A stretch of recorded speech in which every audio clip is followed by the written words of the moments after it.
Alright, I want to talk about every single off-road vehicle that I've owned, driven, or worked on.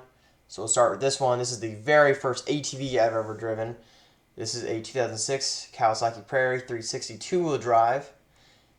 It was a two-wheel drive, but as you can see, it's very flat and dry around here, so we never needed it anyway.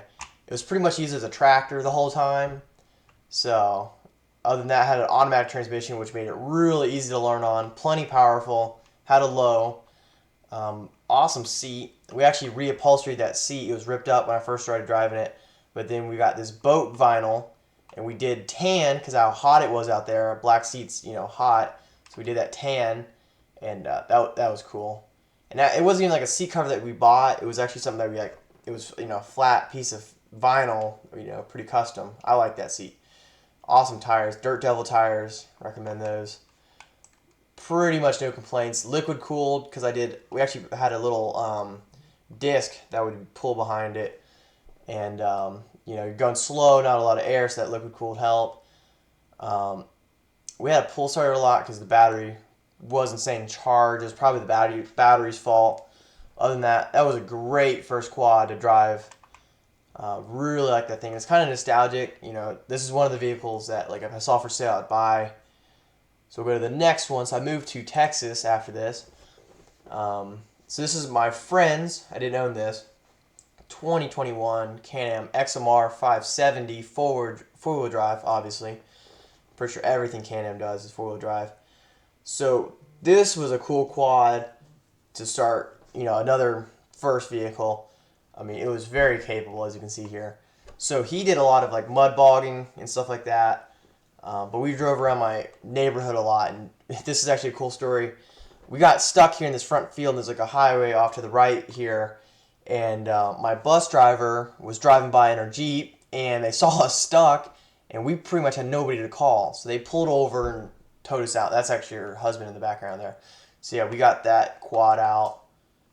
He liked the thing. He actually just sold it for a bigger one. I think he got 1,000. It's actually red. So yeah, that was a pretty cool quad. I never worked on it, but it never broke either. He had some issues when he put a tuner on it because he got a new exhaust and got to retune it. He had some issues there. He put some good pod lights on the front. Other than that, I think he really liked that. He really did like that quad. I like this storage in the back. And it's got a relocated from factory radiator, which is good for mud bogging. But for me, if I had to go buy one of these, I would have got the front rack. But I don't know, it's cool. And the color actually did grow on us. I don't think he liked it originally, but that was pretty cool. It was tall as hell.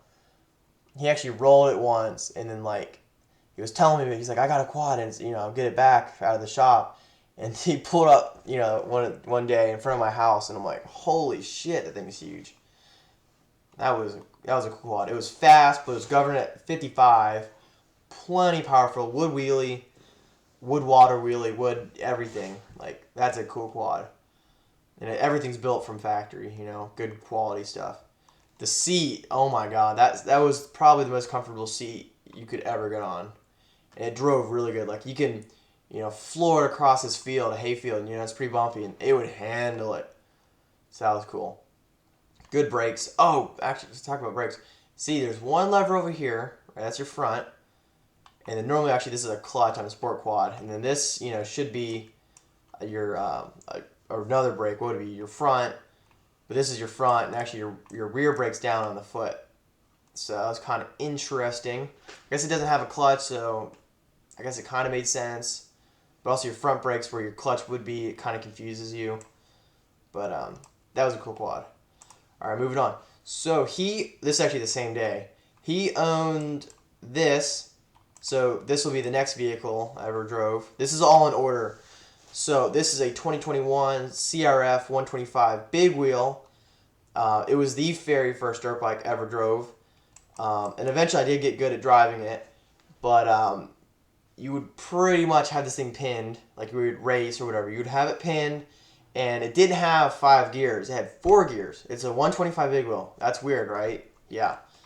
So also it was fuel injected, that's pretty cool. And then it was pretty lightweight, but it was very short, but it had good suspension. So it was kind of you know, and it also it's a Honda, so I mean that's pretty good. Not a great seat. We'll talk about this Yamaha here in a minute. Not a great seat, but it was interesting. He actually sold this too. I think he got like a 150 or 250. He sold his quad and this at the same time. He bought it brand new in 2021. So yeah, that was cool. And that was my first time learning a clutch on a dirt bike and all that. We'll talk about these tires. These stock Honda tires are trash, and they wore out like really quick. And we don't do a lot of street riding, so they were kind of trash. He ended up getting like taller Dunlops, which made it a little bit heavier, and he couldn't wheelie after that. But it made the bike taller, which is nice. Well, I mean, sometimes having a shorter bike is nice, but he put some fatter Dunlops on there. It looks better, and then sold it. Also, that's a custom decal. He made those decals on the computer, so that's pretty cool. So this is my friend's. This is the next bike I got to drive, and this is before I even owned anything. So this is my friend Jake's 2010 or 11 TTR 125L, which is the big wheel. Has a front hydraulic brake, same as this one, and then a mechanical drum, which this one also has a mechanical drum, which I should stop doing that. So this was a very nice bike. It was tall, pretty lightweight, plenty powerful, had 5 speeds, amazing seat. He used to put a blueberry scent in his gas, and you know it's an interesting smell, but it's very iconic to me. And it like if I smell that, I smelled it before, and it's like good memories, you know. So this was a cool bike. He got it in a family deal for like $300, which is a steal. He's got these fat tires on it. This was a cool bike. I didn't have a ton of hours riding it, but I rode it a couple times. This is a nice bike. This is another vehicle. If I saw it for sale, I'd have to buy it. So these are definitely good bikes. But also just getting like a YZ 250R or even a YZ 125 or 85. Shoot. I like my 2-strokes, so this is a cool pit bike. Alright, so here is the first 2-stroke. This is my friend Zach, awesome guy. This is his 2017 KX100. And this bike, first of all, being a 100 was actually taller than these 125s, but it's also a 2-stroke. Liquid cooled, these were both air cooled. So yeah, 2-stroke. Oh my god, this thing was peppy as all hell. This thing was super solid. He could wheelie it really good. And it took me a while to get used to it. It is super, super, super touchy. Even the other 2-strokes I've driven, it's really touchy. Really tall bike. Didn't have a kickstand, as you can see what we're doing here. So he would always have to lean it against like a quad or something like that. But awesome bike. And as you can see what we're doing, so the oil on the ground, everybody knows 2-strokes. So we were cleaning the bike up, making it look nice. He ended up blowing it up like, it was like 4 or 5 times in a year. And he kept putting pistons in it. No offense, Zach, I'm kind of questioning you. I don't know, were you pinning it? Actually, here's a good story. I was coming home on the highway that we were talking about earlier, and I look out the bus window, and he's gapping us on this thing, going like fucking like 70, and it's just fucking screaming. He's like all leaned down and shit. I'm like, holy shit, it's Zach. So that was kind of funny to watch. He was cruising. He's got this thing up to 70 before. So this is a wild bike. And it's really light, you know, being a 100. Like look at the tiny little jug on it. It is a tiny little board, but this is definitely the fastest bike in the group. This thing is fast and powerful. All right, so moving on to the next thing. This is actually something I did own, and it looks like a piece of shit because it was. So I got this from my dad's boss for free. Put a bunch of work into it, put brakes on it, and then I started driving around, and I drove it like up to my school and to my friend's house, like along the ditch highway, and it was doing good. And eventually, the transmission started to go bad on it. So you'd have to like put your foot on the shifter to hold it in gear, or tie a rope to it or something, you know, figure it out. And one day I was driving it, and you could push this lever as far forward as you could, and it just grinded gears and wouldn't go into gear. So I ended up selling it to a guy that figured out the transmission was gone. It was gone. So it was interesting. Here's another story. I drove to my school after hours to a football game, and I was in the parking lot, and it fucking dies, right? And almost instantly I figured out it was the fuse, because there was a main fuse coming off the battery. I don't know how I guessed that. Um, so then, how did I get home? I could have called my dad, but it's kind of far away. So I started asking people in the football game, "Do you have pop bottle tabs? Pop bottle tabs? Anybody?" So somebody finally gave me one, and you know the grout and like a my school's made out of bricks, you know that grout. I ended up shaving it down enough to, make it look like a fuse. Put in the fuse and drove it home like that, and sold it like that. So that was kind of wild. Um, this was, once again, this is like the first quad. This is the first quad I ever owned. That's cool. See, I ended up selling it, and the guy bought it really cheap, and he tried to sell it for a lot. I don't know what happened. He put like pod lights in here and shit. I never figured out why the transmission blew. Also, I don't know if I told the model. It's a 2005 Polaris Sawtooth 200 two-wheel drive. So, piece of crap. It was a kid's toy. All right, moving on. So this is a 2015 Coolster 110, and then there's a couple letters after that it was the body style. So I got this out of the trash for free. It is actually really small. These wheels are like 7 inches diameter, so it was like super super tiny. It was a kid's toy, but it was funny. So I took it home, put a carburetor on. I bought a car for like $15. It ran good. It had a key which plugged in right there, but I never actually, you can see it right here. See, I jumped these wires over to make it start because I never had the key. Even though it was my neighbors down the street, I could have got the key, but it was funnier just to do this. So it had a battery. It was right there, and it had electric start, which is right here. That shit never worked, right? I couldn't get it to work. I probably could have. So what did I do? I took this jumper pack right there and would directly touch it to the terminals on the starter. But what does that mean? That means if it stalls in the street or like I shut it off, I'm not getting it started while riding, right? So I gotta, push it home or something. And that happened. I had to push it home a long way. So that sucked. So I ended up starting to ride with the jumper pack in my lap, which, this thing was actually just really funny. It would hold wheelies for like a mile. It was tiny. It was loud. I straight piped it. I took all the plastics off. Eventually, I did get a seat, kind of zip tied on it. This gas tank leaked gas because it was metal and had a hole in it. I never could find the hole. It was like a little tiny weep hole. It would do burnouts, like fucking smoking burnouts. Shitty brakes. Actually, I did kind of get them working. Check out this brake system. So you got the lever, parking brake, and then 2 cables come off that. That's an interesting splitter. Actually, I like that. If it has to be cable brakes, I actually like this. I'll talk about my blaster in a minute. It's a little different. So I straight piped it. This is actually before I fully straight piped it, but I opened up the baffle. See these spikes coming off of here? I thought that was cool because it looked like Mad Max, right? No. I was doing a wheelie at 8 in the morning in my pajamas at my friend's house because we had a sleepover. I ended up slipping off this fucking bar and like slicing this shit out of my shin, like bleeding all over. And it's open fender, so it's covered in mud. My friend's like, "Dude, you're fucking bleeding a lot." So I had to get 13 stitches for that one. The doctor who did it was an idiot. But this thing has a lot of memories. It was a piece of crap. It went like 30 miles an hour max, which is actually how I killed it. I did a drag race or whatever, and I ended up locking up the cylinder head. Actually, talking about that, I had to do 2 valve adjustments on this thing. It kept fucking slipping because the valve adjusters are like really weird on this thing. So I couldn't ever get them like locked tight really and whatever. So I ended up locking that up. I took it apart and I couldn't get it freed up. I was actually gonna fix this thing. I was actually gonna buy the parts for it, which it would like been $60, and you can actually get parts for these Chinese things. So that was impressive.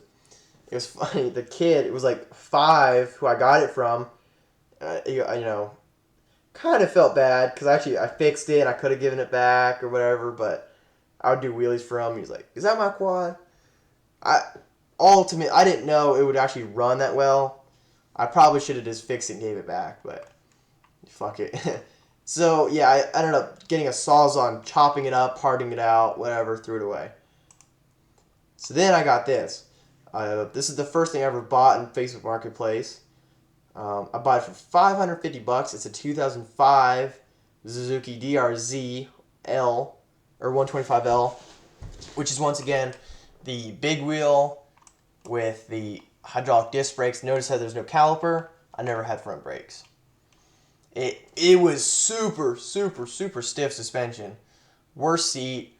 It was so I bought it kind of running, and it sounded like a 7.3 Power Stroke. Click click click click click click click. And it was like clicking really bad. And I did a cam chain, tensioner, tightened that up. It was 2-spec. Did a valve adjustment, got it running, but it never stopped making that sound. So I ended up riding it for a while, and like a while is like 1 week. I had it for like 2 weeks or something like that. One day I was at my school, and I was going up a curb sideways, which is an idiot move, and I fucking slammed the bike down, and I ended up scratching this cover up really bad. This is like soft metal, like soft aluminum or something like that, because I like got deep scratches in there. What do we do here? So yeah, that was kind of the end of it. It never ran good. So later that day, I started with full power, kinda. It was never running great. But then like throughout the day, it was like 50% power. And then like 10 minutes later, it's like 25% power. I'm like, dude, we gotta go home. I was riding with Cole, the guy that had that CRF. So eventually I limped it home and it just fucking died. And I don't think I ever got it running after that. So I was gonna, once again, I pulled the whole motor out, put it on my motor stand. I was actually gonna rebuild it. The deal with this is you cannot find parts for these bikes at all. You cannot find a top end. You cannot find Chinese parts. You cannot find OEM parts. You can't find used parts. Not happening. So another interesting thing is this is also a KLX 125, the Kawasaki version, and you can find more parts for the Kawasaki, but you can't find a top end. So I ended up giving my friend a bunch of parts. I gave him these rims, and I wish I had these handlebars right now. I need this for something. But I ended up giving like handlebars and a bunch of other stuff, and I still have this gas cap because that fits other quads, or other bikes. So it was kind of interesting. This it's missing fairings and all that. I never had those, but the guy had like Dunlop stickers, and he had Twin Air stickers, and he had I know this company, Factory Ride. So he had like all these part stickers on it. Renthal, look at that, Renthal. But it was a piece of crap bike. So I'm like, was this thing ever a good bike? That thing's like, I guess it's like 20 years old now. That thing still existed. But this thing is way gone. Fucking threw that shit away. I don't even like new Suzukis. I don't think they're great. Okay, so then I finally bought something worth a shit. This is my 2000 Yamaha YFS 200M, which is a blaster, Yamaha blaster. Thing's fucking awesome. So I bought it, $850, Facebook Marketplace, no spark. I put a stator in it, got it running, and then about a month later, it fucking blew up the lower end, the bottom end, blew up the crank bearing. And like pretty much that day, the exhaust fell apart on it, and the stuff stopped working on it. So I did an entire motor rebuild, brand new Koyo bearings. Everything was OEM, seals, gaskets, new top end, new jug, brand new resealed, poured and polished, a machined cylinder head. All OEM parts. I really built that engine up. I got a Billis exhaust pipe, the expansion chamber, and the pipe. It is super built, and it's actually sitting right next to me as I'm filming this. So I rewired the bike, got the headlight working, because when I bought it, the secondary switch wasn't working, only the key.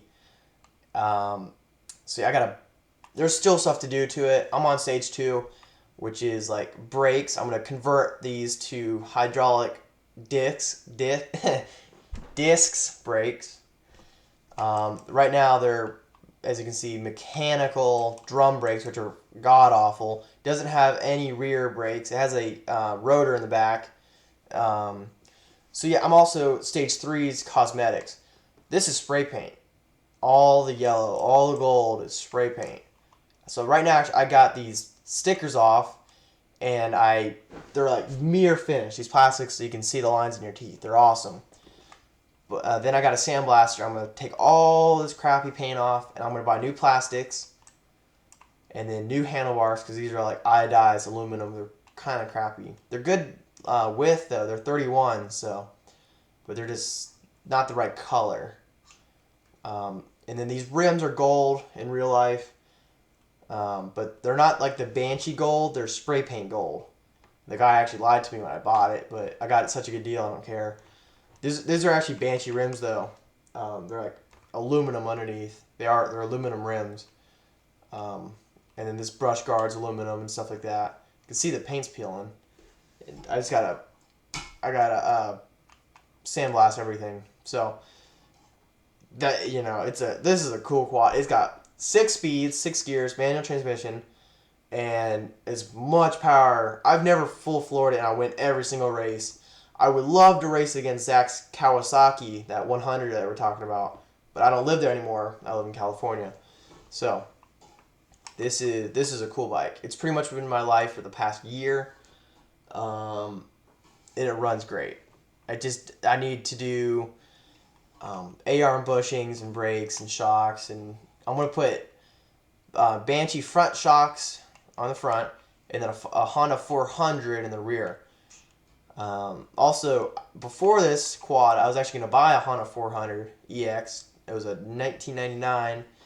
My friend actually had one, and I think those are pretty cool bikes. I actually like those. Those might actually toast this thing in a race, I'm not sure. I bet they would. So then as a bonus, we'll go over this 1991 Yamaha XT350. Dual overhead cams, you can see there. 4 valves. So this carburetor, it is like one piece, but it's got 2 outlets. And then as you can see, this exhaust has 2 outlets. So single cylinder though, 350. So this bike is actually my uncle's. I don't own it. And he's actually going to sell it soon. But I actually just drove this like an hour ago. This thing is fucking cool. This is so cool. So first of all, it's got blinkers and mirrors, brake light, and it's got a license plate holder. So this is actually street legal. DOT tires, right? It's street legal, but it rides like a dirt bike. It is fucking powerful. I'm not sure if it's a 5-speed or 6-speed. Could be either one, I'm not sure. Hydraulic fronts, mechanical drum rear. No. Hold on. Actually, give me a second.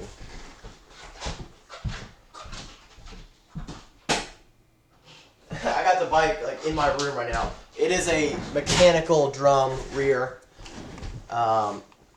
This thing is really cool. He's actually, like I said, he's going to sell it soon, so I'm kind of sad, but I've been riding it. Metal gas tank. It's a little heavy, but it is so cool. So remember I was talking about I want those handlebars off the DRZ. Well, somebody put these super narrow handlebars on here.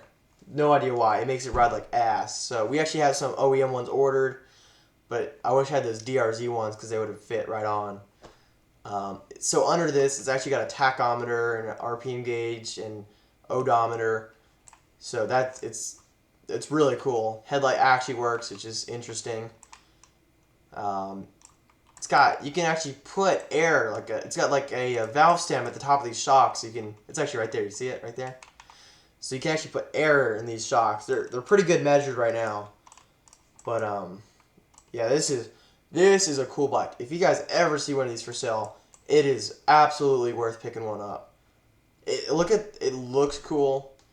They had a couple different colors. They had red and black, yellow and black, blue and white, and then red and white. They never had the blue and black, but this is the red and white one. I don't know if it was like the Banshees, how every year is a different color, but this is a 91. Super low seat height. I'm 6 foot tall, but I can flat foot on this. I guess I'm a little bit tall, but I'm pretty sure everybody can flat foot. It's pretty much as tall as like my DRZ 125. It's pretty much as tall as like a 125, but it's a 350. So it'll be awesome for the trails. We're actually gonna ride this one soon. I'm gonna take my blaster and this bike out. And actually, I just did a photo shoot. It'll probably be the cover of this video of these two bikes. But this is cool. I really like this bike. I literally only drove for like an hour in my life, but you know, I've been working on it because we're about to sell it, and it's really cool. Yeah, I don't know what to say. I've fallen in love. I'm gonna be sad when it's gone. There's actually one I could buy. I don't think I could afford this one, but there's one like $900 I could go buy right now. It's in shittier shape. I don't think I could afford this one. I think he wants like $2,000 or like 28. Trying to buy parts for this thing. So, but if I had the money, I totally would buy this. I actually kind of convinced him to keep it. It's so cool. It's like it's really quiet, first of all, but it's like I guess the feel of driving a motorcycle, is pretty cool. But it's like a dirt bike. I guess the technical term is dual sport. But it would be so cool. All your friends have these, and you go drive to your dirt bike park on the street, drive there, and then go ride some trails, and then drive home, or go to a lake. These are cool bikes. Everybody should own one of these. So it like the clutch on it is probably the best clutch I've ever felt. Once again, the Yamaha seats. This seat is comparable to that Can-Am Outlander. It is so comfortable. I mean, this is a good bike. Like I said, really good clutch, and like the shocks on it. I mean, you can hit. I was hitting speed bumps, and it just fucking eats them. No big deal. And there's actually behind this picture behind me. There's a switchback, and it's kind of tight. My quad, you kind of have to like roll it backwards and do like a 3-point turn. This thing has like really tight turning, like more than another dirt bike. So, I mean, it handles that so well. Yeah, I really like this. I'm going to be sad when it's gone. But anyway, those are all of the off-road vehicles I've driven. All in order.